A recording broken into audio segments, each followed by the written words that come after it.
यहां पर दिया हुआ है the zeros of a polynomial this or twice the zeros of the polynomial this, find the value of p.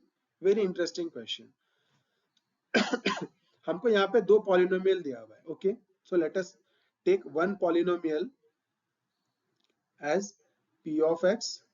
p of x दे दिया x square plus px plus q. Okay, अब हम जाते हैं दूसरे पॉलिनोमियल को हम लोग क्या पकड़ते हैं, g of x पकड़ते हैं. ठीक है, तो दूसरा पॉलिनोमियल क्या दिया हुआ है, 4x square minus 5x minus 6. अब इसमें बोल क्या रहा है, the zeros of the polynomial this are twice the zeros of the polynomial this, find the value of the p. सो p इधर पड़ा है और g ऑफ x में हमको सारे कोएफिशिएंट्स हमको मालूम है, p ऑफ x में हमको कोएफिशिएंट्स मालूम नहीं है. रिलेशनशिप क्या दिया हुआ है, पहले पॉलिनोमियल के जो जीरोस हैं वो दूसरे पॉलिनोमियल के जीरोस के ट्वाइस हैं. ओके, ठीक है, तो अगर अल्फा 1 और बीटा 1 इसके जीरोस हैं, अल्फा 1 और बीटा 1, अल्फा 1 और बीटा 1 अगर इसके जीरोस हैं तो हम इसके जीरोस लेते हैं अल्फा 2 और बीटा 2, ये हम इसके जीरोस ले लेते हैं. अब देखो मेरे को निकालना है p, तो p हमको कैसे निकलता है, sum of the zeros is equal to minus b by a and product of the zeros is equal to कितना होता है, c बाई a.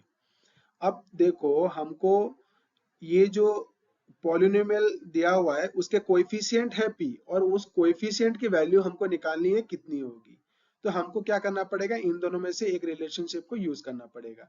लेकिन यहाँ पर देखो p की कौन से पोजीशन पे है, b वाले पोजीशन पे है ना, ax square plus bx plus c. तो हम क्या करेंगे, ये b को यूज करने का ट्राई करेंगे. तो हम लोग जाएंगे alpha plus beta is equal to minus b by a.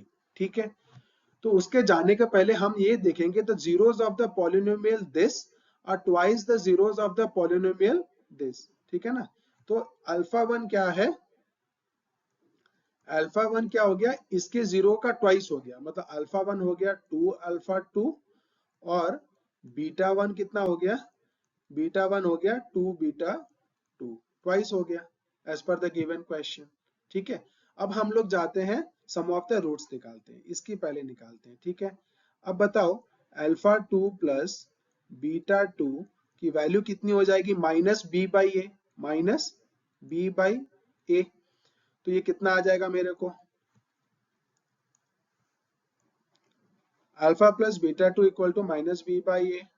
Okay, तो कितना आ जाएगा देखेंगे, तो which is equal to minus का माइनस इधर रहा और b का वैल्यू कितना है, -5. कितना हो गया, -5. ठीक है, और a की वैल्यू कितनी है, 4. ठीक है, अब ये कितना हो जाता है मेरा, plus 5/4. So alpha 2 plus beta 2 कितना हो गया मेरा, प्लस 5/4. अब हम यहाँ पे निकालेंगे alpha 1 plus beta 1 is equal to minus B by A. ठीक है, तो alpha 1 plus beta 1 equal to minus B by A. तो माइनस बी बाई ए कितना हो जाएगा, माइनस बी, मतलब माइनस इधर रहा और बी कौन है इधर, p. ठीक है, और ए और इधर कौन है, 1. तो ये कितना हो गया, माइनस p. अब देखो अल्फा 1 प्लस बीटा 1 कितना होता है, अब हमको देखो इसकी वैल्यू मालूम है, अल्फा 2 और बीटा 2 की वैल्यू मालूम है. तो ये कितना हो जाएगा, अल्फा 1 की जगह मैं क्या डाल रहा हूँ, ट्वाइस ऑफ अल्फा 2 और बीटा 1 की जगह क्या डाल रहा हूँ, ट्वाइस ऑफ बीटा 2, और इसकी वैल्यू कितनी आ गई मेरी, माइनस p.